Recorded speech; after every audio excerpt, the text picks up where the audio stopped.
So Aaron Rodgers actually played so well in the Jets' victory over the Patriots that the biggest story out of this win is the fact that he already appears to be in vintage form. That's something many were concerned may never return considering his age and the season-ending injury he sustained last year. Well, in today's video, I break down this dominant performance by Aaron Rodgers that should have every Jets fan as well as football fans everywhere outside of the AFC East may be very excited. So let's talk about it right after.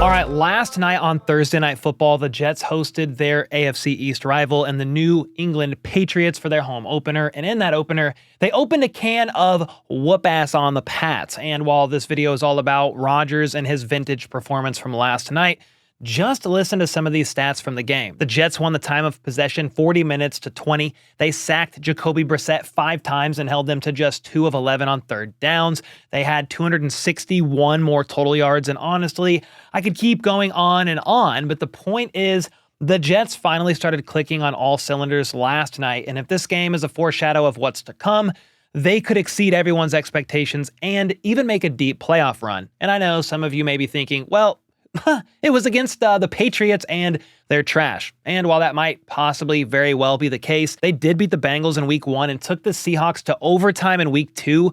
So it's not like this team is a complete pushover. Sure, they could very well end up going 5-12 this year, and this could look a lot less impressive for the Jets in hindsight. But right now in the moment, this is a solid win and a huge boost of confidence, not only to the team, but it should also give Jets fans confidence that as long as Rodgers stays healthy, they have a real chance of doing something they haven't done since 2010, 14 years ago, and that is make the playoffs. Now, before I get too ahead of myself, let's take it back even just a couple weeks ago. The Jets got blown out by the 49ers on Monday Night Football, and many were saying that Aaron Rodgers looked cooked. He only had 167 passing yards and his lone touchdown coming on a free play to Allen Lazard, and he threw a tough INT that got tipped when he tried to force a ball into tight coverage. And I mean, yeah, the Rodgers is washed narrative seemed like low-hanging fruit considering he's 40 years old and is coming off of an Achilles tear. Plus, even before he got to New York, some were saying he was already over the hill because in his final year in Green Bay,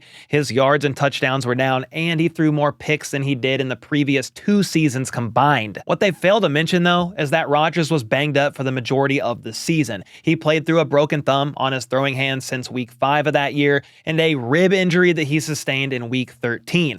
On top of that, his receiving core was one of the worst in the league after Davante Adams, his #1 target for years, was traded to the Raiders where his career is probably there to die. Not a single pass catcher went over 800 yards for them that year, and his top receiver was Allen Lazard, who had 60 catches for 788 yards and 6 touchdowns. Christian Watson and Romeo Doubs were both rookies, and their lack of experience prevented them from ever gaining Rodgers' full trust. Their third leading receiver was tight end Robert Tonyan, who is now on the Vikings practice squad. So hopefully that paints a picture of what Rodgers was dealing with over there before coming to New York. And before we get to the next segment, I got to shout out Underdog, the season-long partner of the channel. Code CBTH will get any new sign up to $1,000 in bonus cash. They also have a CeeDee Lamb gimme pick, and here's my pick'ems for this weekend. If you want to copy them or if you disagree, that's okay too. Either way, just use code CBTH to get in on the fun this weekend. So with all that being said, let's take a look at last night's game,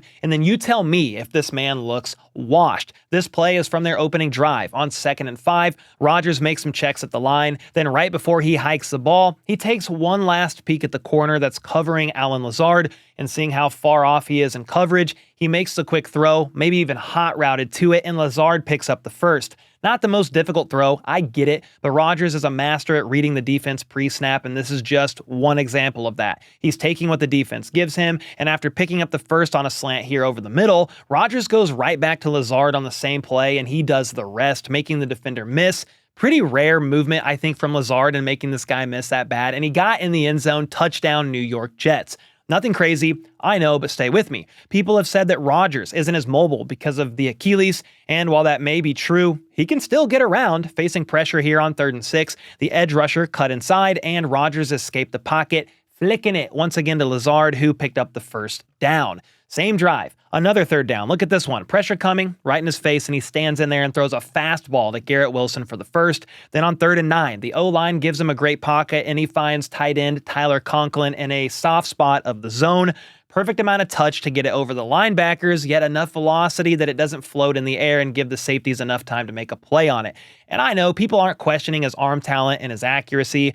It's more questioning his mobility. But these next 2 plays clearly showcase that he's not just a statue back there. 3rd and 1, he rolls out to his right and zips it for the first. Then 3rd and 3 here. He again gets flushed out of the pocket, rolls to the right, and hits Tyler Conklin to move the chains. Now look, I'm no Achilles expert or a doctor of any kind. I know you guys know that, but watch his feet before he gets out of the pocket. His left leg is the one he tore his Achilles on, and right before he scrambles, he plants that left foot to help him take off. So I would say he looks pretty comfortable out there on that repaired Achilles to me. Now I know this was only a 2-yard touchdown, but the ball placement on this is pretty freaking wild. I could be wrong, but it looked like the initial timing of the play was a bit off, and he had to wait a second, or a half second rather, to make the throw, which gave Christian Gonzalez more time to try and undercut the route, but he placed it high and outside where only Garrett Wilson could catch it. If that ball is behind him, that could have been a 98-yard pick six. Now, it does help that Wilson is one hell of a receiver, but this was just a great play by both sides here. And hey, this is an insane stat regarding that touchdown to Garrett Wilson. This was actually the 480th score of Aaron Rodgers' career, and it was the first he's ever thrown to a wide receiver that was drafted in the first round. Huh? This is insane and really more of an indictment on the Packers front office more than anything else, but it's still crazy considering Rodgers is 4,000 years old. And look, I have glazed this geriatric man enough, but he made plenty more great throws on the night, some more on the move, some back shoulder throws, all of it. He really gave us the full Aaron Rodgers experience, and it honestly felt like we were watching the 2021 pre-ayahuasca version of him. All in all, he finished the game 27 of 35 for 281 yards and 2 touchdowns with a 118.9 passer rating. On top of that, his 0.45 EPA per dropback was his best since week 15 of the 2021 season. I imagine the voice in his head is sounding like this right now. Yeah, I'm thinking I'm back. And with all that being said, what do you guys make of Aaron Rodgers and his performance from last night? Is he washed after all and the Patriots just suck, even though I would say their defense is probably the better of the two sides? Or is there maybe something here from Aaron Rodgers' performance that could foreshadow some potential upcoming success this season, especially with the playmakers he has on the offense, as well as the defense? Let me know either way in the comments down below. And with that, I'll see y'all next time.